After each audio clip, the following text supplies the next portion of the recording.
நாயக்கிட்டு போராடுறோம், எங்களை அரெஸ்ட் பண்றாங்க நியாயமா?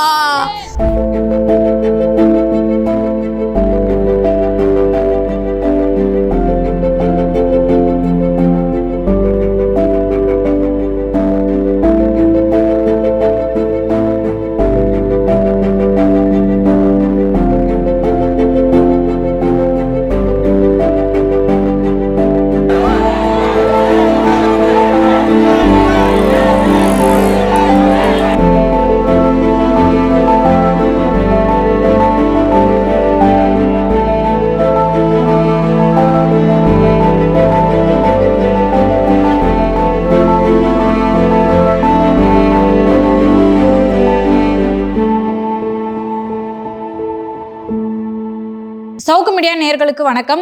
தூய்மை பணியாளர்கள் பணி நிரந்தரம் பண்ணணும், தனியார் மயம் ஆக்கக்கூடாது அப்படின்னு சொல்லி தொடர்ந்து 13 நாட்கள் போராட்டம் பண்ணிட்டு இருந்தாங்க. அவர்கள் குப்பைகள் போல அங்கிருந்து அகற்றப்பட்டிருக்காங்க. அது மட்டும் இல்லாம இதுக்கு நடுவுல முதலமைச்சர் அவர்கள் கூலி படம் பார்த்து அந்த புகைப்படங்கள் சோசியல் மீடியால சுத்திட்டு இருக்கு. எடப்பாடி பழனிசாமி அவர்கள் இதுக்கு கண்டனம் தெரிவிச்சிருக்காங்க. திரு விஜய் இது ஒரு கொடுங்கோல் ஆட்சி அப்படின்னு சொல்லியிருக்காரு.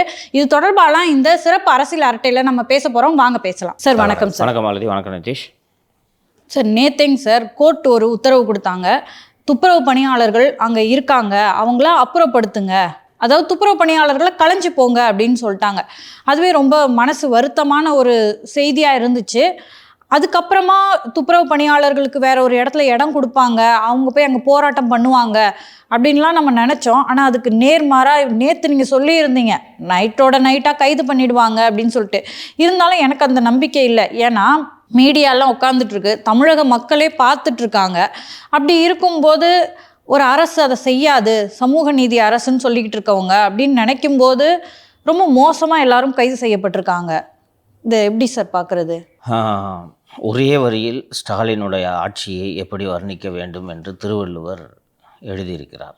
கொலை மேற்கொண்டாரில் கொடிதே அலை மேற்கொண்டு அல்லவை செய்தொழுகும் வேந்து அப்படின்னு கொடுங்கோன்மை என்ற அதிகாரத்தில் வள்ளுவர் சொல்லியிருக்காரு. அறவழி மீறி குடிமக்களை துன்புறுத்தும் அரசு கொலையை தொழிலாக கொண்டவரை விட கொடியதாகும் அப்படின்ட்டு அந்த குறளில் வள்ளுவர் சொல்கிறார். ஃபஸ்ட்டு இந்த வழக்கு என்ன வழக்கு அப்படின்றத பார்ப்போம். எல்லோரும் என்ன நினச்சிட்டு இருக்காங்கன்னா, கோர்ட்டு இவங்களை ஸ்ட்ரைக் பண்ணாத என்று உத்தரவிட்டது என்று நினைத்து கொண்டிருக்கிறார்கள். முதலில் மக்கள் அத்தனை பேரும் ஒரு விஷயத்தை புரிந்து கொள்ள வேண்டும். இதுவும் அரசின் சதி. முதலில் நாம் அந்த போராடும் தொழிலாளிகளை நாம் சந்திக்க சென்றபோது 5வது நாள் நாம் சந்திக்க சென்றோம். அந்த 5 நாட்களாக பெரிதாக ஊடக வெளிச்சமும் இல்லை, மாநகராட்சி அதிகாரிகளும் கண்டுகொள்ளவே இல்லை, திரும்பி கூட பார்க்கல. பாட்டுக்கு உட்காந்துன்னு போகிறாங்க விடு அப்படின்ட்டு அவர்கள் கண்டுகொள்ளாமல் இருந்தார்கள். அதற்கு பிறகு ரெட் பிக்ஸு, நியூஸ் மினிட்டு, நாம் எல்லோரும் போன பிறகு ஸ்லோவாக இந்த போராட்டம் பிக்கப் ஆக ஆரம்பிக்குது. இவர்கள் அதுவரை என்ன நினைத்து கொண்டிருந்தார்கள் என்றால், அதிகாரிகளோட மனநிலையை சொல்லிடுறேன். தினக்கூலிகள், இந்த தினக்கூலிகளுக்கு ஒரு நாள் கூலி இல்லைனாலே உங்களுக்கு கஷ்டம். 5 நாள் ஆச்சு, 5 நாள் உட்காருவான், 6 நாள் உட்காருவான். அதுக்கப்புறம் எப்படி உட்காருவான்? கையில் காசு இல்லைன்னா குடிக்கணும். இவங்க பல பேர் மது பழக்கத்துக்கு அடிமையாக இருப்பார்கள். அதனால் கையில் காசு இல்லாமல் ஆட்டோமேட்டிக்காக ராம்கே நிறுவனத்திற்கு இவர்கள் வேலைக்கு சென்று விடுவார்கள். அதனால் இவங்க எவ்வளோ நாள் போராட்டம் பண்ணிடுவாங்கன்னு பார்த்து விடுவோம் என்பதனால்தான் ரிப்பன் பில்டிங் வாசலில் அவங்க பாட்டு உட்காரட்டோன்னு சொல்லி கண்டுகொள்ளாமல் அரசு பாராமுகமாக இருந்தது. ஆனால் இவர்கள் நினைத்ததற்கு மாறாக நாளுக்கு நாள் அந்த போராட்டத்திற்கு மக்களின் ஆதரவு பெருகி கொண்டே சென்றது. நாம் சென்று வந்த பிறகு எல்லா ஊடகங்களும் போய் அங்கே ஓபிவான் நிறுத்தல, லைவ் பேக்கோடு போயிட்டு அங்கே எல்லாம் நிற்க தொடங்கி விட்டார்கள். சமூகத்தில் மனசாட்சி உள்ள அத்தனை முக்கிய பிரமுகர்களும் அங்கே போய் அந்த மக்களோட கூட நின்று ஆதரவு தர வேண்டும் என்று முடிவெடுத்து ஆதரவை தெரிவிக்க தொடங்கினார்கள்.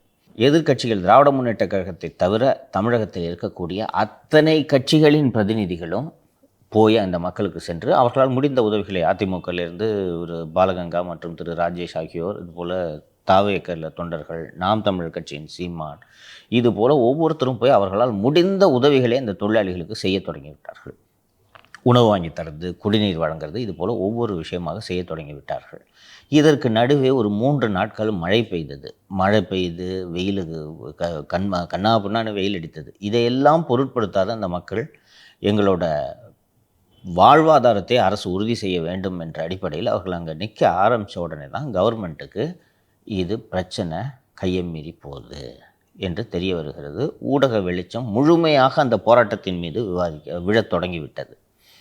அரசு கட்டுப்பாட்டில் இருக்கும் ஊடகங்கள் கூட அதை செய்தி வெளியிடாமல் தவிர்க்க இயலாத ஒரு நெருக்கடி அவர்களுக்கு உருவாகியது.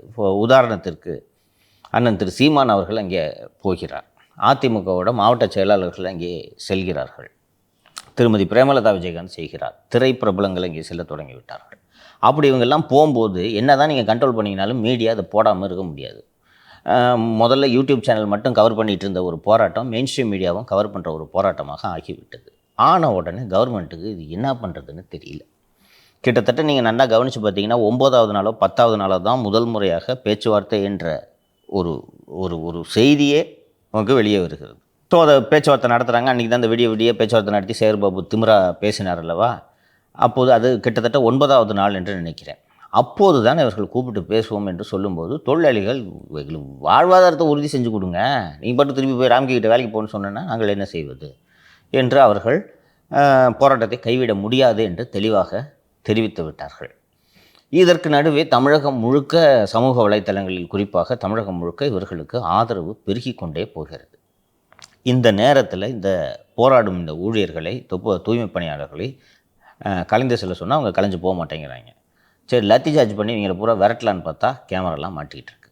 சரி, என்ன செய்வது என்று அரசு திட்டமிட்டு, அரசுன்னா நான் சொல்லுவது அதிகாரிகளைத்தான், நீங்கள் அதை புரிஞ்சுக்கணும். அரசுன்னு நான் இந்த திமுக இதை பொறுத்த வரைக்கும் அரசுன்னு நான் சொல்கிறது முதல்வருக்கும் இதுக்கும் சம்மந்தம் இல்லை. அதனால் இந்த அதிகாரிகள்லாம் சேர்ந்து இந்த அப்பாட்டக்க ரவீந்திரன்லாம் இருக்கார்ல, சார் ஒரு கேஸை போட்டு விடுவோம் என்று ஒரு பொதுநல வழக்கை இங்கே தாக்கல் செய்கிறார்கள். அந்த பொதுநல வழக்கை தாக்கல் செய்து நீதிமன்றம் அதில் தலையிட வேண்டும் என்பதற்காக ஒரு பேஸு கிரியேட் பண்ணுறாங்க. அந்த பேஸு தான் என்னன்னு கேட்டால், நடுவில் காவல்துறை இவங்க இந்த இடத்த காலி பண்ணுங்கன்னு ஒரு நோட்டீஸ் கொடுத்தாங்க. ஞாபகம் இருக்கா? செக்ஷன் 41 சிட்டி போலீஸ் ஆக்டில் ஒரு நோட்டீஸ் கொடுத்தாங்க. அந்த நோட்டீஸ் எல்லாம் கூட காமிச்சாங்க, அது பாருங்கள் இது கொடுத்துருக்குறாங்கன்ட்டு. அதுதான் பேஸு. அந்த இதை கொடுத்த பிறகு நேற்று காலை சென்னை உயர்நீதிமன்ற தலைமை நீதிபதியின் அமர்வு முன்பாக தேன்மொழி என்பவர் தொடர்ந்த வழக்கு விசாரணைக்கு வருகிறது. மக்கள் இந்த தேன்மொழி யார் என்பதை தெரிந்து கொள்ள வேண்டும். திடீர்னு என்னடா சம்மந்தம் இல்லாமல் தேன்மொழி என்று ஒருவர் வழக்கு தொடுத்திருக்கிறார் என்று எல்லோரும் யோசிப்பார்கள். ஸோ இந்த தேன்மொழி யார் என்று பார்த்தீர்கள் என்றால், இந்த தேன்மொழி காஞ்சிபுரம் மாவட்டம் வாலாஜாபாத்தில் மளிகை மற்றும் காய்கறி மொத்த வியாபாரம் செய்து வருகிறார். அவர் அந்த வியாபாரம் போக தனம் அறக்கட்டளை என்ற ஒரு அறக்கட்டளை வாலாஜாபாத்திலேயே நடந்து கொண்டிருக்கிறார். அந்த தேன்மொழி அவர்கள் என்ன சொல்கிறார் என்றால், இந்த மாதிரிங்க சட்டவிரோதமாக ஒரு போராட்டம் நடந்துட்டுருக்கு, நான் சென்ட்ரல் ரயில் நிலையம் செல்லலாம் என்று அந்த பக்கம் போகும்போது நடைபாதையில் என்னால் நடக்க முடியவில்லை, சட்டவிரோதமாக ஒரு போராட்டம் நடைபெற்று கொண்டு இருக்கிறது. ஏற்கனவே பெரியமேடு காவல் ஆய்வாளர் இவங்களெல்லாம் காலி பண்ண சொல்லி நோட்டீஸ் கொடுத்துருக்காரு. நோட்டீஸ் கொடுத்து அவங்க காலி பண்ணலன்னா பெரியமேடு ஆய்வாளர் நடவடிக்கை எடுக்கவில்லை, பெரியமேடு ஆய்வாளருக்கு நடவடிக்கை எடுக்க நீதிமன்றம் உத்தரவிட வேண்டும் என்று சொல்லி பொதுநல வழக்கு தாக்கல் செய்கிறார்கள். இது நேற்று இந்த தலைமை நீதிபதி அமர்வு முன்பு விசாரணைக்கு வருகிறது. வந்தபோது 2 தரப்பு இருக்கும். ஒன்று அந்த காய்கறி வியாபாரி தேன்மொழி, இன்னொரு புறம் யார், காவல் ஆய்வாளர், பெரியமேடு காவல் ஆய்வாளர் சார்பாக அரசு வழக்கறிஞர் வருவார். அரசு வழக்கறிஞராக நான் சொன்னேன்ல, முக்கியமான வழக்குலாம் யார் வருவா?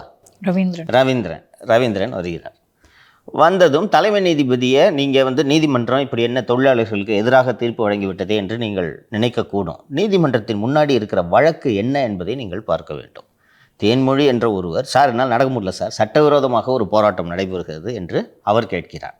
நீதிமன்றம் என்ன கேட்கும், இது என்னங்க இந்த போராட்டம் சட்டவிரோதமான போராட்டமானா கவர்மெண்ட் என்ன சொல்லலாம், ஆமாம் சார் நான் கூட நோட்டீஸ் கொடுத்தோம் நவர மாட்டுறாங்க சார் என்று சொல்லுவாங்க. சொன்ன உடனே அப்புறம் ஏங்க அனுமதி இல்லாத இடத்துல ஏங்க போராட்டம் நடத்துகிறீங்க, அனுமதி இருக்கிற இடத்துல போய் அவங்கள போராட்டம் நடத்த சொல்லுங்கள், இது கோர்ட்டு சொல்லும். ஓகேவா? வெளியில் இருக்கிற இப்போ நம்ம பார்க்குற இந்த மாதிரி இந்த தொழிலாளிகளோட கூலி பிரச்சனை இது எதுவுமே அங்கே விவாதிக்கப்படாது. புரிந்து கொள்ளுங்கள். 2 தரப்பு தான் கோர்ட்டில். ஒன்று என்ன பிளாட்ஃபாரத்தில் நடக்க விடாமல் தடுக்கிறாங்க என்று சொல்லக்கூடிய தேன்மொழி, இன்னொன்று காவல்துறை அரசு தரப்பு. ஸோ கோர்ட்டு என்ன பார்க்கும், இந்த தொழிலாளிகளோட கோரிக்கையில் நியாயம் இருக்கிறதா, தொழிலாளிகள் ஏன் போராட்டம் நடத்துகிறார்கள், இது போன்ற எந்த விவகாரமும் நீதிமன்றத்தின் முன்பு விவாதத்திற்கு வரவில்லை. ஸோ கோர்ட்டு என்ன சொல்லுதுன்னா, ஏங்க இப்போ அனுமதி இல்லாத போராட்டம் நடத்துவதற்கென்று ஒரு சில இடம் அனுமதி இருக்குல்ல, அங்கே போய் போராட்டம் நடத்த சொல்லுங்கள். பொதுமக்கள் நடக்கணும்ல, கோர்ட்டு எல்லாத்தையும் பேலன்ஸ் பண்ணணும்ல. இப்போ இந்த மாதிரி பொதுநல வழக்குகள்லாம் பதிவு பண்ணும்போது எதிர்த்தரப்பில் இருக்கவங்க என்ன சொல்லுவாங்கன்னா, விளம்பரத்திற்காக போட்டிருக்காங்க, அதை கொஞ்சம் பாருங்கள், கன்சிடர் பண்ணுங்கள், இதை டிஸ்மிஸ் பண்ணுங்கள் அப்படின்னு சொல்லியிருப்பாங்க. ஆனால் இதில் வந்து ரவீந்திரன் தரப்பு, அதாவது அரசு வழக்கறிஞர்கள் இதை மாதிரி எதுவும் சொல்லியிருக்க வாய்ப்பு இல்லை. ஏம்மா தேன்மொழியை ரெடி பண்ணி பெட்டிஷன் போட வச்சதே அவங்க தானம்மா, அவங்க எப்படிமா சொல்லுவாங்க? இப்போது நான் துப்புரவு தொழிலாளிகளுக்கு வாகனம் வழங்கியதில் முறைகேடு, ஸோ இதை சிபிஐ விசாரணை செய்ய வேண்டும் என்று நான் தொடுத்த பொதுநல வழக்கில் இதே அப்பாட்டக்க ரவீந்திரன் தான் அந்த நீதிமன்றத்தின் முன்பு ஆஜரானார். அப்போது என்ன சொன்னார்? இது விளம்பரத்திற்காக போடப்பட்ட வழக்கு, இந்த வழக்கை நீங்கள் தள்ளுபடி பண்ணணும்னு சொன்னார். அது அவர் போட்ட வழக்கு இல்லை, இந்த வழக்கை இவர் போட்டது தானே. அதனால் அந்த மனுதாரர் தரப்பு எந்திரிச்சு அந்த மனுதாரர் தரப்பின் சார்பாக மூத்த வழக்கறிஞர் திரு ராகவாச்சாரி அவர்கள் ஆஜரானார்.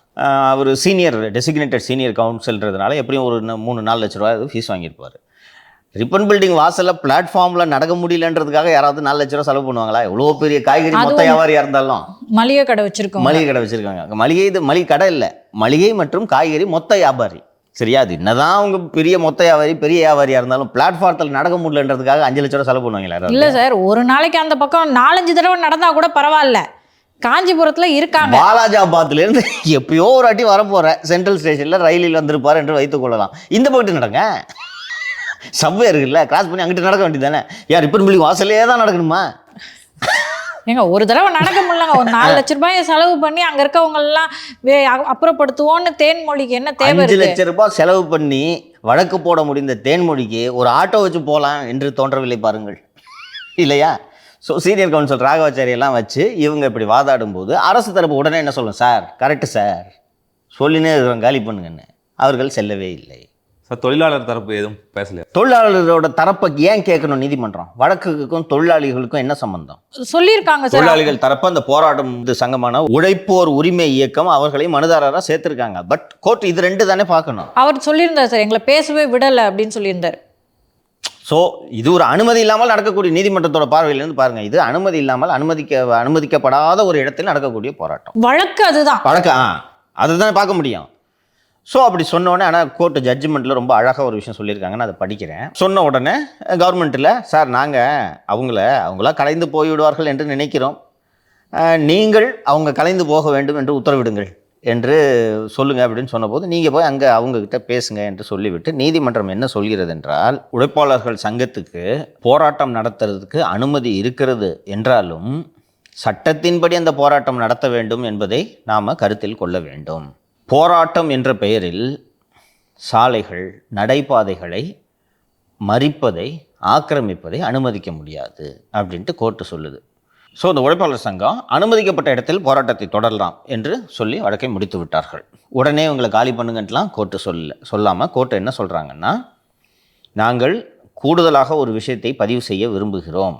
இந்த போராட்டம் நடத்துபவர்களை அகற்றும் போது அரசு கவனமாக அவர்களை அகற்ற வேண்டும். அப்படின்னா என்னென்னா, எக்ஸசைஸ் ரெஸ்ட்ரெயின்ட், கட்டுப்பாட்டோடு, exercise that all restraint shall be exercised by the law enforcing agency, காவல்துறை கட்டுப்பாட்டோடு கவனமாக இவர்களை அகற்ற வேண்டும்னு சொல்லுதுன்னா, ஃபோர்ஸ் யூஸ் பண்ணாதீங்கன்னு தான் அர்த்தம். கவனமாக கட்டுப்பாடாக பண்ணுங்கன்னு, இவ்வளோ தான். இதை வைத்துக்கொண்டு முதலில் போராட்டம் நடத்துபவர்களை உடனடியாக அங்கிருந்து அகற்ற நீதிமன்றம் உத்தரவு அப்படின்ட்டு தான் நியூஸ் ஃபஸ்ட்டு வந்துச்சு.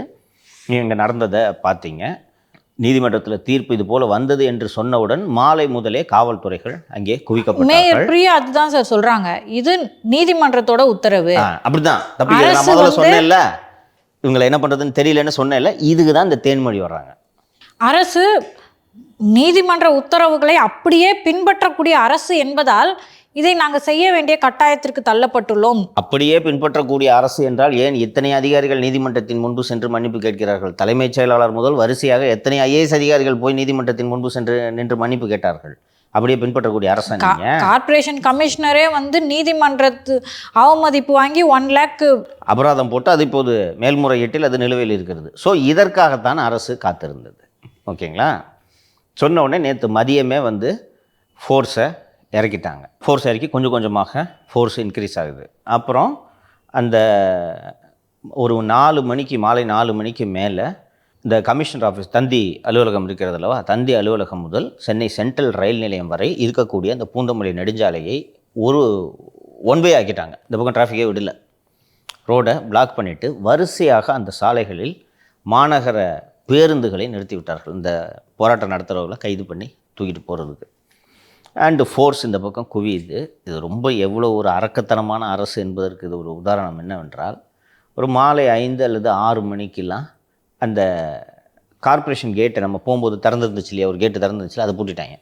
அதை பூட்டுறதுனால என்ன சிக்கல் ஏற்படுகிறது என்றால், அந்த போராடக்கூடிய அந்த பெண்களும் அந்த ஊழியர்களும் அந்த பாதை வழியாக தான் போய் மாநகராட்சி கட்டிடத்தின் உள்ளே இருக்கக்கூடிய கழிவறைகளை பயன்படுத்தி வந்தார்கள். இதை ஃபுல்லாக அடைச்சிட்டு உள்ளுக்குள்ளே கார்ப்பரேஷன் பில்டிங் கேம்பஸ்க்கு உள்ள ஃபோர்ஸு ஏறிக்கிட்டே போகுது. கிட்டத்தட்ட ஒரு 1000 காவல்துறையினர் சென்னை ஃபுல்லாக மொபிலைஸ் பண்ணி கொண்டு வந்து அங்கேயே நிறுத்தி விட்டார்கள். 2 பேருக்கு ஒரு போலீஸ்ன்னு சொல்லலாமாங்க சார்? தாராளமாக சொல்லலாம். ஈக்குவல் ஸ்ட்ரென்த் இருக்கும். ஸோ ஃபோர்ஸ் வந்துக்கிட்டே இருக்குது. இந்த ரோடை ஒன்வே ஆக்கி ஃபுல்லாக முழுவதுமாக பேருந்துகளை நிறுத்திவிட்டு ஊடகத்தை அடிக்க முடியல. எல்லோரும் அங்கே கேமராவில் எடுத்துக்கிட்டு இருக்காங்க, அடிக்க முடியல. நானும் பார்த்தேன், நேரம் தூக்கியிருக்கணுமே, நைட்டு ஒரு 9:30-10 மணி வரைக்கும் பார்த்தேன். நேரம் தூக்கியிருக்கணுமே, எதுக்கு இவங்க வெயிட் பண்ணிட்டுருங்க, ரவுண்ட் பண்ணுறாங்க. மொத்தத்தையும் ரவுண்ட் பண்ணிவிட்டு பஸ் நிப்பாட்டிட்டாங்க, டிராஃபிக் ஒன்வே ஆக்கிட்டாங்க. என்ன இன்னும் தூக்கலை அப்படின்னு சொல்லிட்டு, இதுக்கு நடுவில் சார் சில பேர் வீடுகள் எல்லாம் தமிழிசை வந்து வெளியே போகிறாங்க. இதற்கு நடுவே ஃபஸ்ட்டு இந்த ரோப்பு போட்டு யாரும் அந்த போராட்டத்தில் ஈடுபட்டு இருப்பவர்களை புதிதாக பார்ப்பதற்கு யாரும் வரவிடாமல் தடுக்கும் வேலையை காவல்துறை செய்துவிட்டது. பேரிகேடு போட்டு இவங்களெல்லாம் அதுக்குள்ளே இந்த 5 மணிக்கு தள்ளுமுள்ளு ஸ்டார்ட் ஆகிடுச்சு. பேரிகேடு எல்லாம் போட்டு இவங்களை யாரையும் தடுக்க விடாமல் பண்ணி டாக்டர் தமிழிசை அவர்கள் அங்கிருந்து இந்த போராட்டம் நடத்துபவர்களை பார்ப்பதற்கு வருகிறார் என்று தெரிந்தவுடன் அவரை ஹவுஸ் அரெஸ்ட். என் வீட்டை வந்து கிளம்பக்கூடாதுன்னு சொன்னால் என்ன அர்த்தம்னு நான் கேட்குறேன். இல்லை நீ கேட்டெல்லாம் சொல்ல முடியாது, நான் கிளம்புறேன். நீங்கள் கேட்டதான் என் வீட்டில் நான் கிளம்பணுன்னா இது சரியில்லைங்க. அவங்க காரை நிப்பாட்டிட்டு காரை இங்கேருந்து எடுக்கக்கூடாதுன்னு சொன்னால் அந்த அம்மா இறங்கி மெட்ரோ பிடிச்சி வந்துடுச்சு. மெட்ரோ பிடிச்சி வந்து பார்த்து அங்கேயும் போய் இவர்களை நீங்கள் பார்க்கக்கூடாது என்று சொன்னதும் அவங்க கட்சி தொண்டர்கள் எல்லாம் சேர்ந்து போய் உள்ளே போய் அவங்க பார்த்துட்டு வந்துட்டாங்க.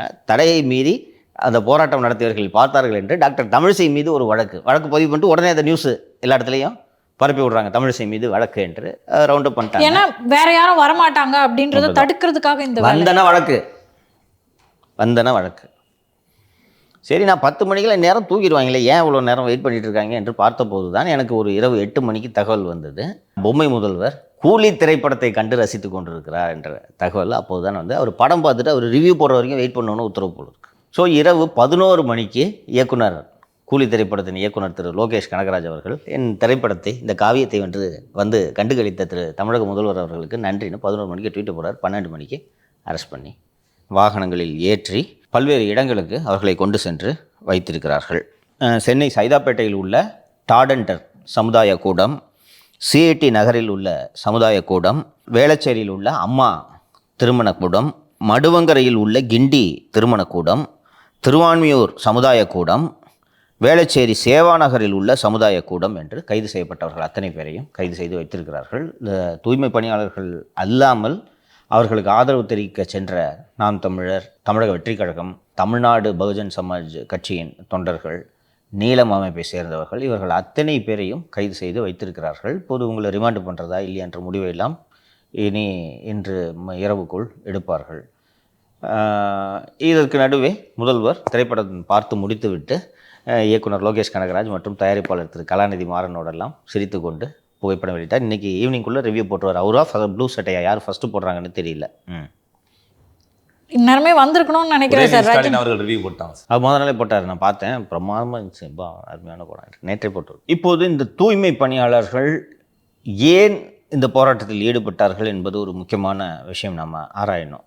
ஒரு புறம் அரசு வந்து என்ன சொல்லுதுன்னா, நாங்கள் உங்களுக்கு திருமண முன்பணம் தர்றோம், பண்டிகை கால சலுகை, பண்டிகைக்கு பரிசுகளை தருகிறோம், வருடத்திற்கு 12 நாள் விடுமுறை அளிக்கிறோம், மகப்பேறு விடுப்பு அளிக்கிறோம், அதெல்லாம் நிறைய சலுகைகள்லாம் தர்றோம். இதெல்லாம் மீறியும் ஏன் இந்த தூய்மை பணியாளர்கள் பிடிவாதம் பிடிக்கிறார்கள் என்று ஒரு சிலருக்கு சந்தேகம் கொடுத்து கூட அடம் பிடிக்கிறாங்க. அப்படிலாம் அவங்க பிரச்சாரத்தை கட்டவிழ்த்து விடுவார்கள். ஏன் என்பதை நாம் புரிந்து கொள்ள வேண்டும். ஜூன் 2024 அன்று உள்ளபடி மொத்தம் சென்னை மாநகராட்சியில் 2 ஜோன்களில் மட்டும், இந்த 2 ஜோன்களில் மட்டும் 2043 நிரந்தர தொழிலாளிகள் மற்றும் 1953 கிட்டத்தட்ட 2000 பேர் தற்காலிக தொழிலாளிகளாகவும் பணிபுரிந்து கொண்டிருக்கிறார்கள். இவர்களுக்கு சென்னை மாநகராட்சி ஒரு நாளைக்கு 753 ரூபாயை கூலியாக கொடுக்கிறது. இந்த 753 ரூபாயை ஒரு நாளைக்கு பெற்று இவர்கள் ஒரு மாதம் முழுக்க வேலை செய்தால் ஒரு மாதத்துக்கு 22,590, அதாவது ஒரு 23,000 ரூபாய் கையில் அவர்களுக்கு வருகிறது. இப்போது அவர்கள் அந்த ராம்கி நிறுவனத்தில் வேலைக்கு சேர்ந்தார்கள் என்றால் அவர்களுக்கு ஒரு நாளைக்கு 652 ரூபாயாக குறைகிறது. அது அந்த 652 ரூபாய் என்பதும் கையில் வராது, அதில் இஎஸ்ஐபிஎஃப் பிடிப்பாங்க. அப்போ மாதம் வெறும் 20,000 ரூபாய் மட்டும்தான் அவர்கள் பெறுகிறார்கள். இஎஸ்ஐபிஎஃப் பிடித்தம் போக அவர்கள் கையில் வெறும் 14 முதல் 15,000 ரூபாய் தான் வருகிறது.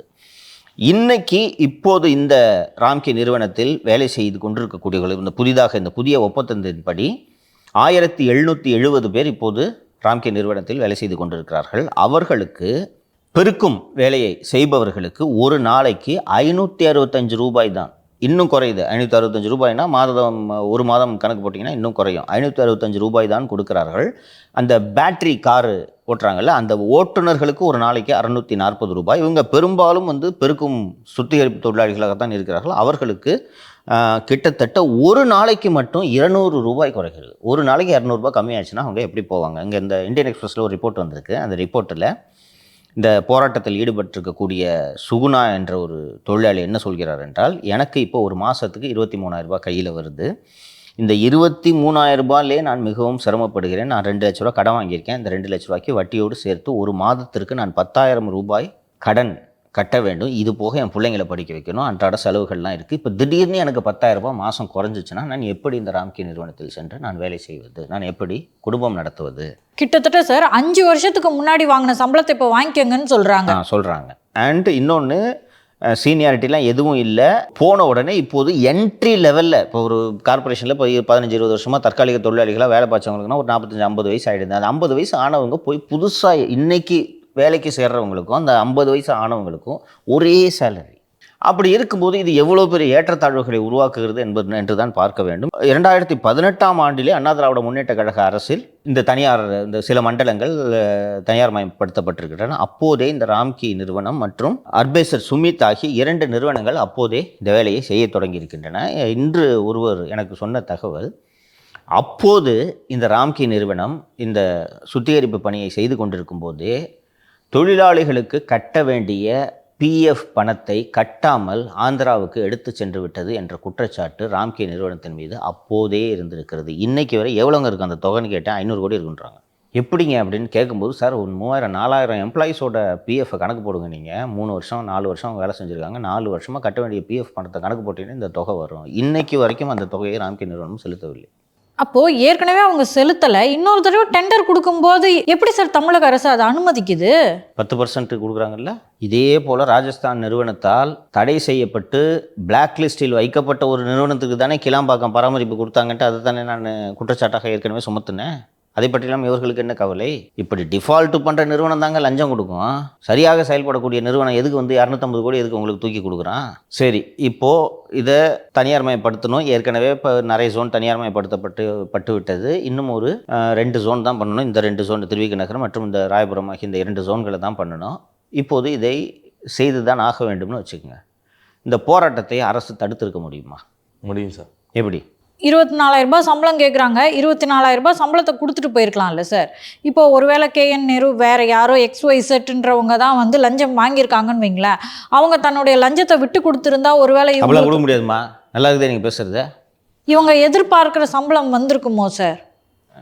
இல்லை, எப்படி முடியும்? உங்கள்கிட்ட பேச்சுவார்த்தை நடத்தி நீங்கள் முன்னாடி சொன்னிருந்தீங்க தெரியுமா, ஒரு தொகை நாங்கள் தாரோம், அதை வாங்கிக்கோங்க அப்படின்னு சொல்லியிருந்தா கூட அதுக்கு முன் வரதுக்கு வாய்ப்பு இருந்திருக்கு சார். அப்படி பண்ணியிருக்கலாம். இந்த கவர்மெண்ட் அரசு இயந்திரம் என்பது ஒரு ப்ராசஸ், ஓகேங்களா?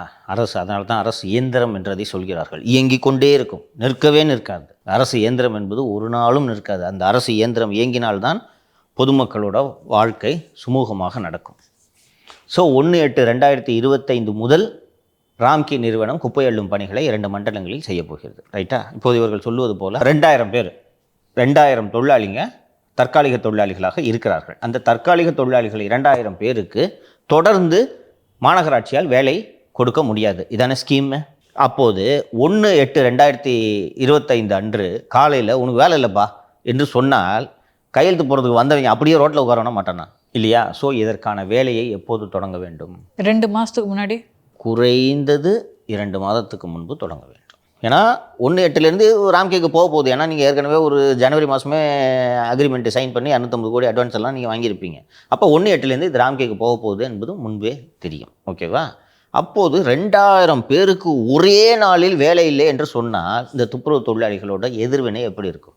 அதுவும் இப்போ இங்கே வந்து ஒரு நாளைக்கு 500 ரூபா சம்பளம், ராம்கே நிறுவனம் 700 ரூபா கொடுக்குதுன்னா நீங்கள் கஷ்டப்பட வேண்டியதே இல்லை. யோ போயா, என்ன ஏன் சம்பளம் கொடுக்குறேன் அவன்?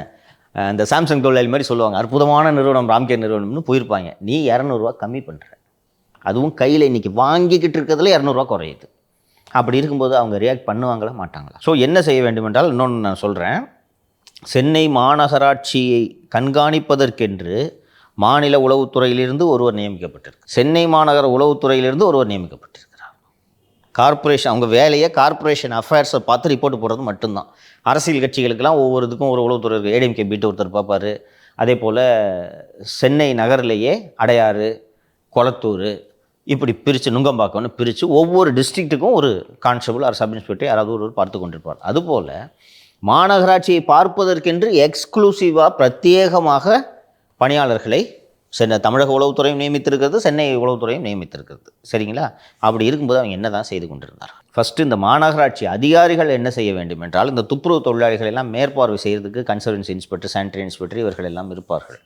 அவர்கள் தொடங்கிய உடனேயே இந்த பாருங்கள், அடுத்த மாதத்துலேருந்து இது போக போகுது, நீங்கள் இப்போவே போய் அந்த ராம்கே நிறுவனத்தில் ஏற்கனவே பணியாற்றுபவர்களோடு அங்கே வேலை சுச்சுவேஷன் எப்படி இருக்குது என்னதெல்லாம் நீங்கள் செல் பண்ணணும். இப்போ இன்றைக்கி சொல்கிறீங்கல்ல, இந்த திருமணம் முன் பணம் தரேன், இந்த விடுப்பு தரேன், அந்த விடுப்பு தரேன், இதெல்லாம் அப்போதே சொல்லிடுவாங்க. பாருமா, இங்கே லீவ் இல்லாமல் வேலை செஞ்சுட்ருக்காங்க, லீவு கொடுப்பாங்க. அண்டு ஒரு நாள் நீ வாரத்தில் 7 நாள் வேலை செஞ்சேன்னா ஓவர் டைம் தர்றாங்க. இந்த சலுகைகள்லாம் இருக்குன்றதை நீங்கள் அன்றைக்கே இந்த தொழிலாளிகளிடம் புரிய வைக்க முயற்சியாவது செய்திருக்க வேண்டும். சரியான திட்டமிடல் இல்லை அப்படின்னு சொல்கிறீங்க. ஸோ இது போல தானே சார் ஏர் ஷோவில் வந்து 5 பேர் இறந்து போனாங்க. ஒருவேளை அதெல்லாம் அன்னைக்கே அரசு தலையிட்டு இதை சரி பண்ணியிருந்தா இன்றைக்கி அந்த நிலைமை நடந்திருக்காதா சார்? இதுக்கு ஃபண்டமெண்டலாக ஒரு மிகப்பெரிய சிக்கல் இருக்கிறது. அதை பற்றி விரிவாக சொல்கிறேன்.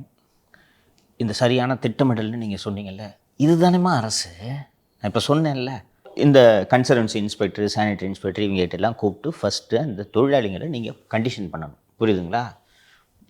15 வருஷமாக தினக்கூலி வாங்கிக்கிட்டு வேலை செஞ்சு அவங்க வாழ்க்கையில் இதுதான் வாழ்க்கைன்னு அவங்க வாழ்ந்துக்கிட்டு இருக்காங்க. திடீர்னு கூப்பிட்டு, ஏன்பா நாலுலேருந்து இந்த அடுத்த மாதத்துலேருந்து உனக்கு 10,000 ரூபாய் சம்பளம் கம்மி, ப்ரைவேட்டுக்கிட்ட வேலை செய்யி அப்படின்னு சொல்லிவிட்டு ஒரு 50 வயசு பெண்மணிக்கிட்ட சொன்னால் அந்த பெண்மணி எப்படி இதை உள்வாங்குவாங்க? திடீர்னு உனக்கு இப்போ நீங்கள் வேலை செஞ்சுட்ருக்க, உனக்கு ஒரு அமௌண்ட் சம்பளம் கொடுக்குறேன், அடுத்த மாதத்துலேருந்து உனக்கு 10,000 ரூபாய் கம்மினா எப்படி இருக்கும்? உனக்கு ரொம்ப மனசு விட்டுரும்.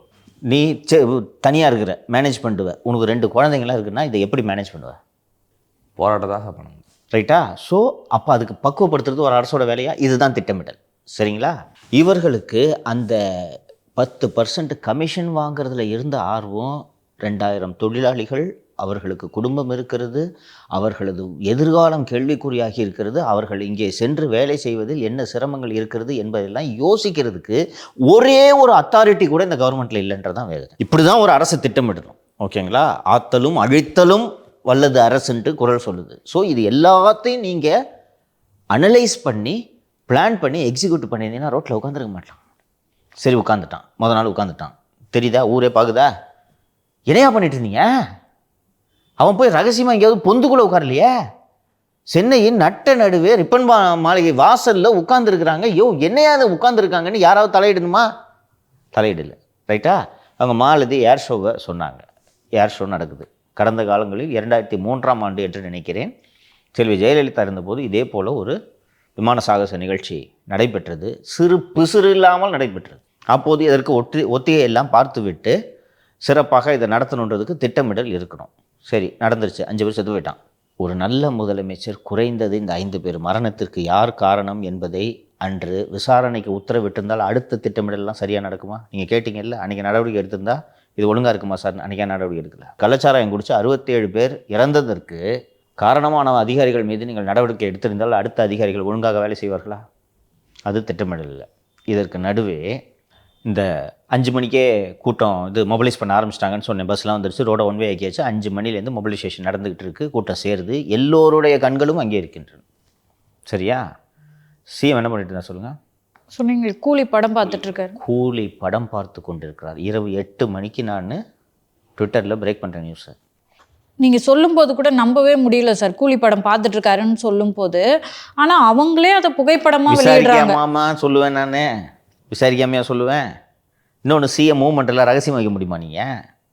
முரசொலி மாறன் டவர்ஸில் சன் டிவி பில்டிங்கில் கிரவுண்ட் ஃப்ளோரில் 35 பேர் அமரக்கூடிய ஒரு திரையரங்கில் முதல்வர் கூலி திரைப்படம் பார்த்து கொண்டிருக்கிறார் என்று எனக்கு தகவல், காவல்துறையிலேருந்து தான் எனக்கு தகவல் சொல்கிறாங்க. அதை வச்சு தான் நான் பதிவிட்டேன். இரவு 11 மணிக்கு லோகேஷ் கனகராஜ் நன்றி படம் பார்த்ததுக்குன்னு. சார் மக்கள் வந்து இங்கே கூலிக்காண்டி போராட்டம் பண்ணிட்டு இருக்காங்க, கூலி படம் பார்க்குறது எப்படி சார்? சென்னை சென்ட்ரல் மைய பகுதியில் தூய்மை பணியாளர்கள் கதறிட்டு இருக்காங்க. இவரால் எப்படி சார் படம் பார்க்க முடியுது? இப்போ வரும் விஷயத்துக்கு, இது முதல்வருக்கு தெரிஞ்சு நடந்துச்சா தெரியாமல் நடந்துச்சா? தெரிஞ்சிருக்க வாய்ப்பு இல்லை சார். ஏன் சொல்கிற அப்படி? தெரிஞ்சிருந்தாருன்னா இந்த அளவுக்கு நடந்திருக்காது சார். நீங்கள் சொல்லுங்கள். இதில் என்ன சார் பதில் சொல்கிறதுக்கு இருக்குது? கஷ்டமாக தான் இருக்குது. சொல்லுங்கள். இது நீ ஆரஞ்சிரும். இன்னைக்கு தெரிஞ்சு நடந்திருக்கா தெரியாமல் நடந்திருக்கா? தெரிஞ்சிருந்தா ஒரு மனுஷனால் எப்படி போய் படம் பார்க்க முடியும்? தெரியாது, நானும் சொல்கிறேன் தெரியாது. எதுவுமே தெரியாது என்று 4 வருடங்களாக நான் சொல்லி கொண்டிருக்கிறேன். இப்போது நிரூபணமாகிறதா? இப்படி நடந்துகிட்டு இருக்கும்போது சினிமாவுக்கு நம்ம போனோம்னா அந்த அளவுக்கு குறைந்தபட்ச அரசியல் அறிவு முதல்வருக்கு இருக்கும். 50 வருஷமா அரசியலே இருக்கவர். இந்த மாதிரி ஒரு நடந்துட்டு இருக்கு, ஒரு ஆப்ரேஷன் நடக்க போகுது, நைட்டு 10 மணிக்கு இவங்களெல்லாம் அரெஸ்ட் பண்ண போகிறாங்க, தள்ளுமுள்ளு இருக்கும், லைவ் கேமரா இருக்குது, அங்கே இருக்கிற எல்லாருமே ஜேர்னலிஸ்ட்டு, அவ்வளோ பேரும் செல்ஃபோன் வச்சுருக்கிறான், எடுப்பான். இந்த நேரத்தில் நாம் சினிமாவுக்கு போகக்கூடாது என்ற குறைந்தபட்ச அறிவு முதல்வருக்கு இருக்கும் என்று நான் நம்புகிறேன். அப்போ தெரியல. முன்னாடி நாள் தான் சார் சொல்கிறாரு, என்னுள் பாதி கம்யூனிஸ்டுகள். அன்னைக்கே நான் சொன்னேன்லம்மா, எதை எழுதி கொடுத்தாலும் படிப்பார். நம்ம நிகழ்ச்சி தானே உட்காந்து பேசணும். சொன்னேன் அன்னைக்கே, எதை எழுதி கொடுத்தாலும் படிப்பார்னு சொன்னேன்னா? கம்யூனிஸ்டுகளை இபிஎஸ் விமர்சனம் பண்றாரு, அவருக்கு என்ன தகுதி இருக்குன்னு கேட்குறாரு. எதை எழுதி கொடுத்தாலும் படிப்பாருங்க. இன்னைக்கு தமிழக மக்களே உங்களை விமர்சனம் பண்ற இடத்துக்கு நீங்க தள்ளி இருக்கீங்க. நீங்க விமர்சனம் பண்றீங்கன்றது அவருக்கு தெரியாத மாலதி, புரிந்து கொள்ளுங்கள். சோஷியல் மீடியா ஃபுல்லா நீரோ மன்னன் ஸ்டாலின் எழுதிட்டு இருக்காங்க. அம்மா, அவருக்கு சோஷியல் மீடியால இப்படி எழுதுறாங்கன்றது அவருக்கு தெரியாதுமா? விட்டுருப்பாரா? இதனால தான் ஆபத்துன்றேன். நீங்க புரிஞ்சுக்குங்க. நியூஸ் பேப்பர் படிக்கிறது இல்லை, டிவி நியூஸ் பார்க்கறது இல்லை, சோஷியல் மீடியா பார்க்கறது இல்லை, உளவுத்துறை அறிக்கையும் படிக்கிறது இல்லை. உளவுத்துறை அறிக்கையில் என்ன இருக்க வேண்டும் என்பதை 4 பேர் முடிவு செய்கிறார்கள். 4 பேர் முடிவு செய்கிறார்கள். அப்போ எப்படி தெரியும் சிஎம்க்கு? நேற்று என்ன சொல்லியிருப்பாங்கன்னு சொல்லிட்டா, சார் கோர்ட்டு கலைஞ்சு போக சொல்லிடுச்சு, அப்போது அவங்களே கலைஞ்சு போயிடுவாங்க சார், நீங்கள் ஒரி பண்ணாதீங்க. அவரை பொறுத்தவரை இந்த பிரச்சனை முடிந்து விட்டது. இப்படி சென்னை நகரில், தமிழகத்தின் தலைநகரத்தில், சென்னையின் மையப்பகுதியில் 1000 காவல்துறையினரை கொண்டு வந்து 24 ஹவர்ஸ் சேனல்ஸ் பூரா அதை லைவ்ரேலே பண்ணி கொண்டிருக்கக்கூடிய இப்படி ஒரு சூழ்நிலையில் எப்படி ஒரு முதல்வரால் இதை செய்ய முடியும் என்று நினைக்கிறீர்கள்? நான் 4 வருடங்களாக இந்த ஆட்சி இப்படித்தான் நடந்து கொண்டிருக்கிறது. இப்போ நியூஸ் பேப்பர்லாம் படிக்கிறேன்னு சொல்லிட்டு சொல்கிறது, அதெல்லாம் எழுதி கொடுத்தது அப்படி படிக்கிறதா சார்? ஆமாம். இன்னைக்கு போயிட்டு நீ என்ன எழுதி ஸ்பீச்சில் முன்னாடி டெலிபிராம்டர் இருக்கும்பா, என்ன பேசுமோ அதை பார்த்து படித்து போயிடுவார்ப்பா. இல்லைன்னா எப்படிப்பா ஒரு சிஎம் இதாண்டா திமுகன்னு எப்படிப்பா சிஎம் பேசுவார்? சிவாஜி கிருஷ்ணமூர்த்தி மாதிரி என் பேர் ஸ்டாலின், அதெல்லாம் நான் கம்யூனிஸ்ட்னா சிரிக்க மாட்டானா? எதை எழுதி கொடுத்தாலும் படிப்பாருப்பா. இவங்க தான் எழுதி வைக்கிறது. உள்ளபடியே சொல்கிறேன், அவருக்கு நாட்டில் என்ன நடக்குதுன்னு தெரியாது. உலகத்தில் எந்த கொடூர மனது படைத்தவனாவது இப்படி செய்வானாப்பா? கடைநிலையிலையும் கடைநிலை ஊழியர்கள் பாவுங்க நாரும்பா, அவங்க இல்லைன்னா ஊர் நாரும்பா. இண்டிபெண்டன்ஸ் டே கூட வருது சார். இப்போ சார் காவல்துறை எப்படி சார் இவ்வளோ அடக்குமுறையை கையாடுறாங்கப்பா? பிடிச்சி அப்படி கழுத்தை பிடிச்சி தள்ளுற வீடியோலாம் அவன் பார்த்தோம்ல சார். ஐஸ்கிரீம் அதிகாரி தூக்கு எல்லாரையும். 5 பேர் விமான சாகச நிகழ்ச்சி அன்று இறந்த போது அருணோட சட்டையை கட்டியிருந்தானா இன்னைக்கு இந்த வேலையை பண்ணுவாரா? என்னையா பண்ணிட்டு இருந்த நீ? 14 நாளாக ரோட்டில் உட்காந்துட்டு இருக்கா, நீ என்னையா பண்ணிட்டு இருந்த? உளவுத்துறை என்னையா பண்ணிட்டு இருந்து சிஎம் கேள்வி கேட்டிருந்தா அச்சம் இருக்குமா? இவ்வளவு நடக்குது, ஒரு அதிகாரி தண்டிக்கப்பட்டிருக்கிறாரா? இப்படி ஒரு கேவலமான ஆட்சியை எங்கேயாவது பார்க்க முடியுமா? 2021 இது நடந்திருந்தா கூட பரவாயில்ல. 2025 இறுதியில் அடுத்த வருஷம் தேர்தல், 6 மாதத்தில் தேர்தலை வைத்துக்கொண்டு உலகத்தில் எந்த அரசியல் கட்சியாவது இப்படி ஒரு பிழையை செய்யுமா? இது தற்கொலைக்கு சமம். அந்த துப்புரவு தொழிலாளிகளை குப்பைகள் போல அள்ளி நீங்க வாகனத்தில் தூக்கி போட்டதை தமிழகம் ஒரு நாளும் மறக்காது.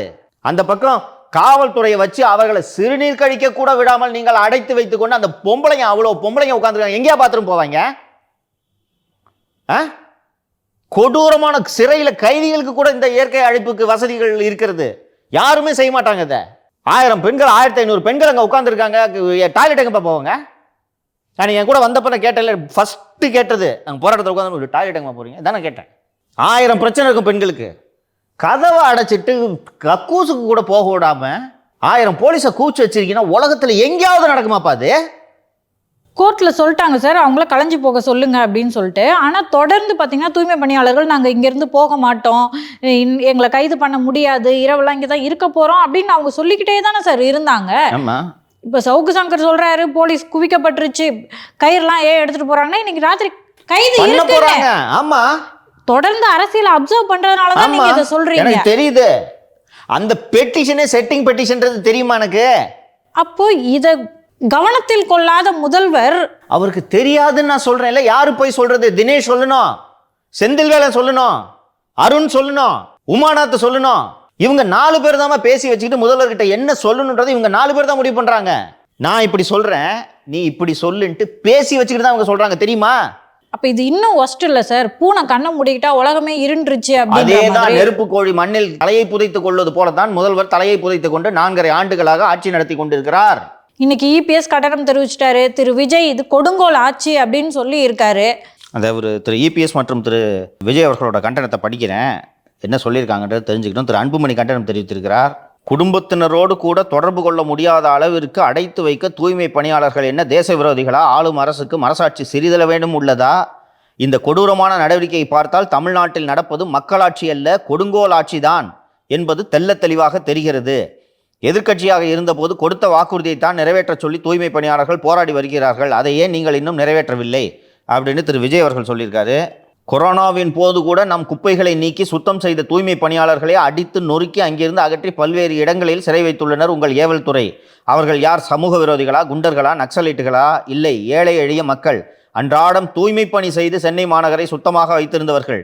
நீங்கள் கொடுத்த வாக்குறுதியை நிறைவேற்றாமல் அதற்கு நேர்மாறாக செயல்பட்டதை கண்டித்து தூய்மை பணியாளர்கள் அறவழியில் போராடியது தவறா? அவர்களோடு டீ காப்பி அருந்தியது போல போட்டோ ஷூட் எடுத்து கொண்டீர்களே, அப்போது மட்டும் இனித்ததா? இப்போது நீங்கள் கொடுத்த வாக்குறுதியை கேட்கும்போது கசக்கிறதா? எதிர்க்கட்சி தலைவராக நீங்கள் இருந்தபோது எழுதிய கடிதங்களில் எந்த வழக்கு இருந்தாலும் இவர்கள் பணி நிரந்தரம் செய்யுங்கள் என்று நாடகமாடினீரே, நினைவில் இருக்கிறதா? நள்ளிரவில் அடாவடித்தனமாக வலுக்கட்டாயமாக நம் அரசுக்கும் மக்களுக்கும் பணிபுரியும் நலிவடைந்த தூய்மை பணியாளர்கள் மீது 79 ஆண்டுகால சுதந்திர இந்தியாவில் இது போன்ற அடக்குமுறையை எந்த அரசும் ஏவியதில்லை.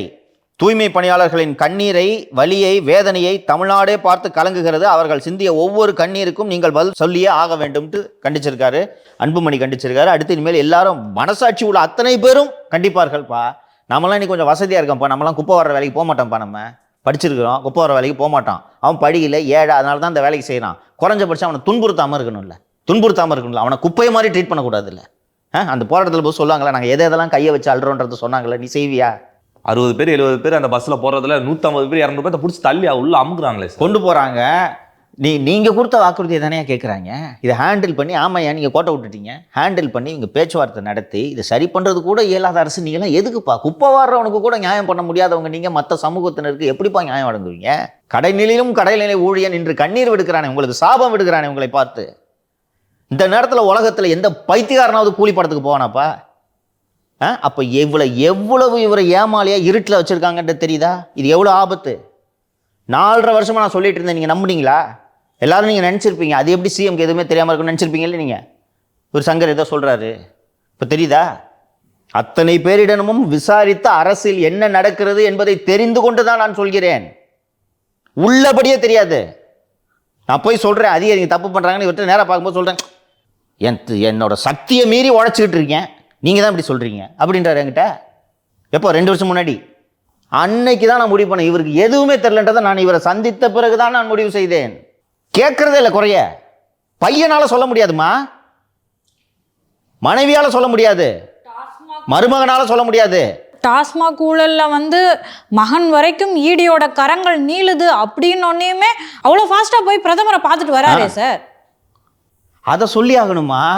பையனை ஜெயிலில் வச்சாங்கன்னா அதை எப்படி சொல்லாமல் இருப்பீங்க? புரியுதா உங்களுக்கு? எதை சொல்லணும் எதை சொல்லக்கூடாதுன்றதை இவங்க முடிவு எடுப்பாங்க. கூலி படம் அன்னைக்கு ரிலீஸ் ஆகுது, போய் பார்த்து ரிவ்யூ கொடுங்கலாம் சொல்கிறாங்களே சார். அது அவருக்கு பிடிச்ச விஷயம். நீ புரிஞ்சுக்க. குழந்தை ஹோம்ஒர்க் செய்ய சொன்னால் அழுவும், ஃபோனில் கார்ட்டூன் போட்டு கொடுத்தாலும் அழுமா குழந்தை? நல்லா பார்க்கும் சார். சார் குளத்தூரில் பொம்பளைங்களாம் டான்ஸ் ஆடுறாங்க சார், வாங்க சார் போகலாம். போவார் சார். ரோட் ஷோவில் நடந்து போங்க சார், 2 பக்கமும் கை கொடுத்துக்கிட்டே போகணும் சார், போவார் சார். ஒரு புது படம் நம்ம கலாநிதி தயாரித்த படம் சார், சன்னில் வந்துருக்கு சார், சன் டிவி கீழே போடுறாங்க சார், போவார். பெண்களோட போய் செல்ஃபி எடுத்துக்கலாம் சார், போவார் சார். திருநெல்வேலியில் ஒரு அல்வா கடை இருக்குது சார், போவார். இவங்க எப்படி அவர் அந்த குழந்தைய நான் இப்போ சொன்னேன்ல, குழந்தை கார்ட்டூன் பார்க்கணும், அதே மாதிரி இந்த அதிகாரிகள் எப்படி அவரை ஏமாற்றிட்டு இருக்காங்கன்றது தெரியுதா சார்? முதலீடு இருக்கிறோன்னு சொல்லிட்டு ஜெர்மனிக்கு இங்கிலாந்துக்கு ஒரு டூர் போயிட்டு வரலாம் சார், கிளம்புவார். யோ 6 மாதத்தில் எலெக்ஷன் இருக்குது, வெளிநாட்டுக்கு போகிறேன்ட்டு அறிவு இருக்குது உனக்கு? கேட்கணுமா ஒரு லீடரு? பைத்தியமா எடப்பாடி? 10 மாதம் முன்னாடி பிரச்சாரத்தை ஆரம்பிக்கிறதுக்கு பைத்தியமாயா? அப்போ எதிர்கட்சிகளாம் இப்படி வேலை செஞ்சுட்டு நீங்கள் 10 நாள் ஜெர்மனிக்கு இங்கிலாந்துக்கு போய் என்ன பண்ண போறீங்க? நீங்கள் அறிவு இருக்கக்கூடிய ஒரு அரசியல்வாதி செய்யக்கூடிய காரியமா அது? ஒவ்வொரு நிமிஷமும் முக்கியம் தேர்தலில். ஒரு செகண்டில் தராசு முள்ளு ஒரு பக்கம் போயிடும். தேர்தலை வச்சுக்கிட்டு இருக்கும்போது ஒவ்வொரு நாளும் எதிர்கட்சி எல்லா சைடும் சேர்ந்து அடிக்கிறாங்க. இந்த நேரத்தில் நீங்கள் 10 நாள் ஜெர்மனிக்கு போய் என்ன சார் பண்ண போகிறீங்க? முதலீடு வந்துருமா? இன்னொன்று, நீங்கள் முதலீடு இருக்க போகலைன்றது உங்களுக்கு தெரியும். எவனாவது இந்த பைத்தியக்கார வேலை செய்வானா? தெரியுதா? இப்போ எவ்வளோ பெரிய பொம்மையாக இருக்காருன்னு தெரியுதா? எதை எழுதி கொடுத்தாலும் படிப்பார். அங்கே திமுக வச்சு கைத்தட்டுறாங்கல்ல, பிரமாதமாக பேசுகிறோன்னு இவரே நினச்சிப்பார். எப்படி கனவு உலகில் ஒரு மாய உலகில் முதல்வர் வாழ்ந்து கொண்டிருக்கிறார் தெரிகிறதா? நல்ல முதல்வர் இருந்ததுதானா 2000 தொழிலாளிங்க 14 நாளாக வெயிலில் கஷ்டப்பட்டு ஒன்றுமே இல்லாமல் இன்றைக்கி போய் கல்யாண மண்டபத்தில் உட்காந்துருப்பானா? யோசிச்சுப்பாரு. இப்படி ஒரு நாடு இருக்கலாமா? மக்களை கொடுமைப்படுத்துகிறவன் கொலையையே தொழிலாக வைத்திருப்பவனை விட கொடியவன் என்று வள்ளுவர் சொல்கிறார். அப்போ எவ்வளோ பெரிய கொடியவர் இவர்? எவ்வளவு சாவு நடக்குது நல்லா நீங்கள் இப்போ கவனித்து பார்த்தீங்கன்னா, நீங்கள் கொஞ்சம் பொறுமையாக இதை ஆராய்ஞ்சு பார்த்தீங்கன்னா உங்களுக்கு இந்த பேட்டர்ன் தெரியும். ஒரு அசம்பாவிதம் நடந்த உடனே ஐயோ என்னாச்சு அப்படின்னு சார் 10 லட்ச ரூபா கொடுத்தா முடிச்சிடலாம் சார். இது தெரியுதா?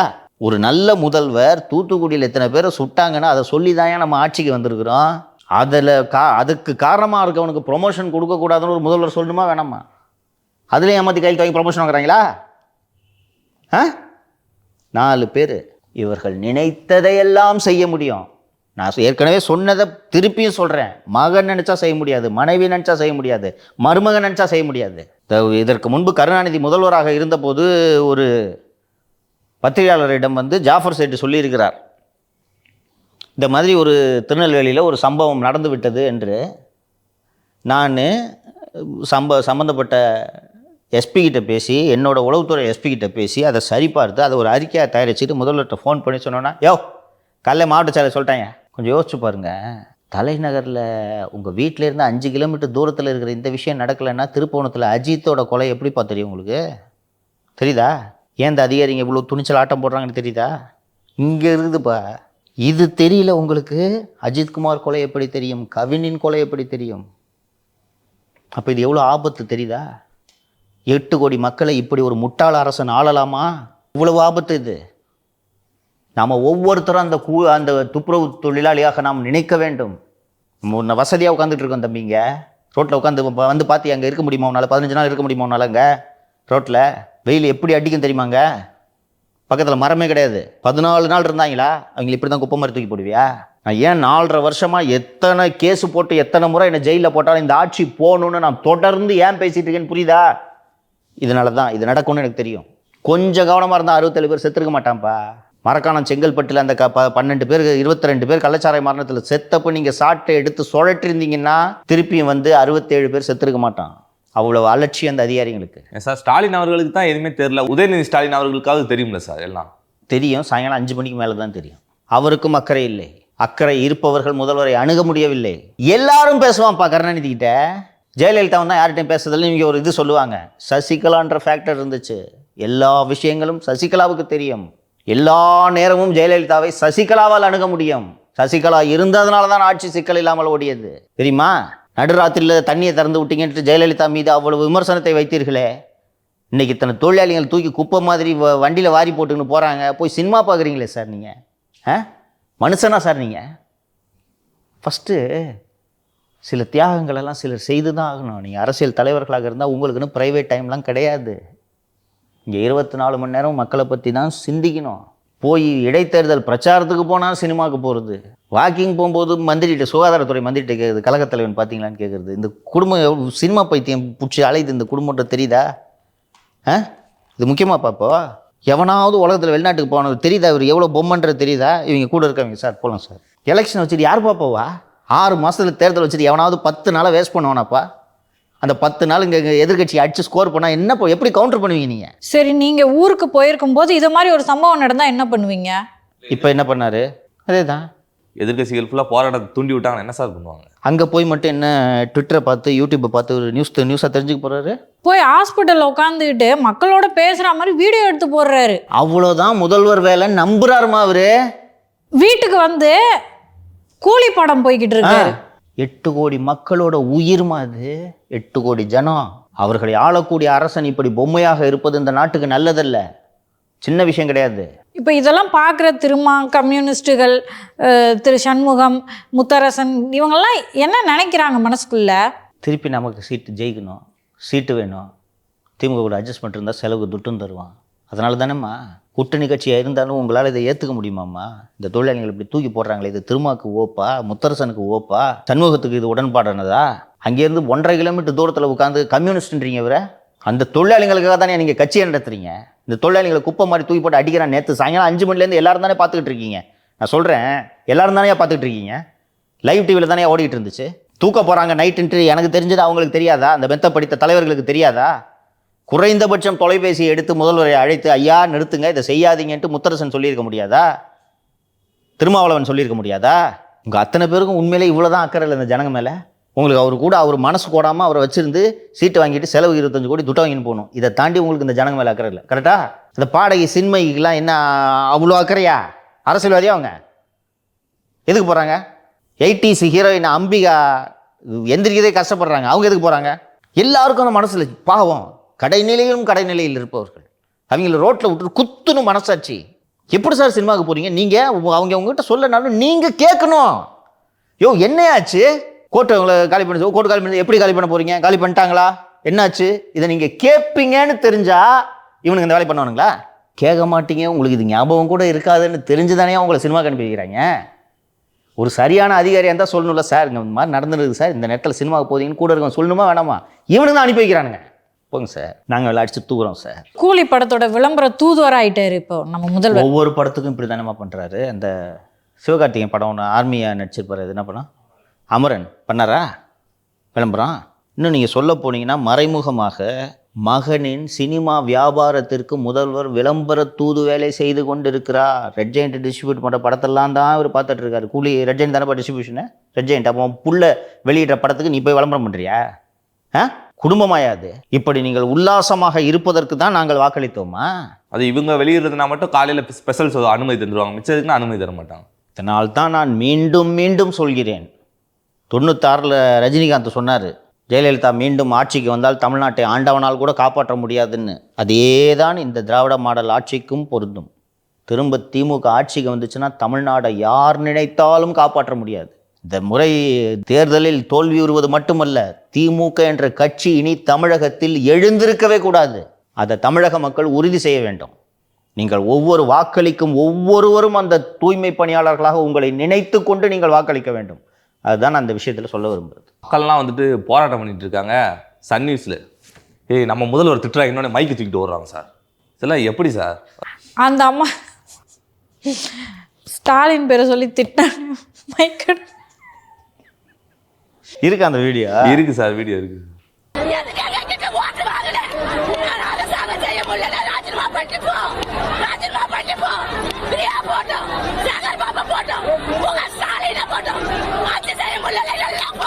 திட்டதனமாக செய்வாங்க. இதற்கு மேல் இப்போது இவங்க மீண்டும் நம்ம ஆட்சிக்கு வந்து விடலாம் அப்படின்ட்டு திராவிட முன்னேற்ற கழக தலைமை உறுதியாக நம்புவதற்கு ஒரு முக்கியமான காரணம், ஊடகங்கள் முழுக்க நம்ம இன்னும் கட்டுப்பாட்டில் வச்சுருக்கோம். இது போன்ற செய்திகள் மக்களுக்கு தெரியாதுன்ட்டு இன்றைக்கி ஒவ்வொரு டிஜிட்டல் ஊடகமும் ஒவ்வொரு தனிநபருமே ஊடகமாக மாறி இந்த செய்திகளை தமிழகம் முழுக்க மூலை முடுக்கெல்லாம் கொண்டு சென்று விட்டார்களே. அவ்வளோ முட்டாள்னா இந்த ஜனங்கள் நினைக்கிறீங்க? நீங்கள் இவ்வளோ கேவலமாக ஆட்சி பண்ண பிறகும் இந்த ஜனங்க திருப்பி வாக்களித்து உங்களை ஆட்சி கட்டில் அமர வைப்பாங்க நீங்கள் நினச்சிங்கன்னா இன்னும் தமிழ்நாடு அவ்வளோ முட்டாள்கள் நிறைந்த மாநிலமா? அப்போ எவ்வளோ ஆணவம் இருந்தால் திருப்பி உங்களுக்கு வாக்களிப்பாங்கன்ற ஒரு நம்பிக்கை வேறு உங்களுக்கு இருக்குது. அப்படி நாசமாக போயிடாதுப்பா இந்த மாநிலம். எங்கள் முதல்வர் எங்கள் ஆட்சி அப்படின்னு மனதார சொல்கிறாங்க சார். ஏன்னா இவங்க பேசின பேச்செல்லாம் அப்படி. நீங்கள் நல்லா இவர் இந்த சிஎம்மோட பிஹேவியர்லாம் பேட்டர்ன்லாம் நீங்கள் பார்த்தீங்கன்னா இவரை பொம்மை போல் ஆட்டுவிக்கிறார்கள் என்பது உங்களுக்கு நல்லா தெரியும். உலகத்தில் எந்த சிஎம் ஆகுது குளத்தூரில் போய் ஜூனியர் ஆர்டிஸ்ட்டை டான்ஸ் ஆட வச்சு கைத்தட்டி ரசிப்பாரப்பா? பக்கத்தில் வீடு எரிஞ்சுக்கு இருக்கு சார். மன்னரா நீங்கள்? அந்த காலத்தில் இவங்க குடும்பத்துக்கு இந்த புத்தி இருக்குதுமா? இப்போ மட்டும் இல்லை, ராஜராஜ சோழனுக்கு சதய விழா என்று 2006ஆம் ஆண்டு திராவிட முன்னேற்ற கழக ஆட்சியில் 1000 பரதநாட்டிய கலைஞர்களை பெரிய கோவிலில் ஆட வைத்து ரசித்தவர் கருணாநிதி. இவர் சின்ன லெவலில் குளத்தூரில் சேகர்பாபுட்டு சொல்லி டான்ஸ் பார்க்குறாரு. எப்படிமா மனசு வரும்? இதுக்கு அவங்கள போட்டது? ஏதோ ஒரு நிகழ்ச்சியில் நடக்குது பார்க்குறாங்கன்னா கூட ஏற்றுக்கலாம். இதுக்குன்னே இவர் போகும்போது குளத்தூரில் இந்த பெண்களை ரோட்டில் டான்ஸ் ஆட வச்சு இதை பார்த்துக்கிட்டு ரசிக்கிறீங்க. நீங்கள் எவ்வளோ ஏமாளின்னு தெரிஞ்சால் சேகர் பாபு உங்களை குஷிப்படுத்துகிற மாதிரி பக்கத்தில் கைத்தட்டுவார். அப்போ அந்த பேட்டர்னை பார்த்தீங்கன்னா உங்களுக்கு தெரியும். உங்களுக்கு சேகர் பாபு சிஎம் ரசிப்பாருன்னு தெரிஞ்சு தானே இதை ஏற்பாடு பண்ணுறாரு. அப்போது உங்களை இந்த மாதிரி டான்ஸை காட்டி ரசிச்சுட்டு சிஎம்டிஏலையும் கோவில்லையும் கொள்ளையடிக்கலான்ற நம்பிக்கை இருக்கிறதுனால தானே சேகர் பாபு இந்த வேலை செய்கிறாரு. அப்போ ஒவ்வொரு அதிகாரியும் இந்த வேலையை தானே செய்கிறான். அப்போ எதுக்கு நீங்கள் சிஎம்மாக இருக்கீங்க? இது மிகுந்த ஆபத்து. என்ன நடக்குதுன்னு பார்ப்போம். சரி சார், இன்றைய அரசியலில் நம்ம இன்னைக்கு வந்து அந்த தொழிலாளர்களோட கஷ்டம் எல்லாத்தையும் நம்ம பேசணும். தொடர்ந்து நாளைக்கு பேசுவோம் சார். நன்றி சார். நன்றி. நாளைக்கு அந்த தொழிலாளர்கள் மீது என்ன வழக்கு போட்டிருக்கிறார்கள், எத்தனை மணிக்கு அவர்கள் விடுவிக்கப்பட்டார்கள், இது தொடர்பான விவரங்கள் எல்லாம் அப்டேட்டாக என்னன்றதை நான் நாளை பதிவு செய்கிறேன். நன்றி. நன்றி சார். நன்றி சார்.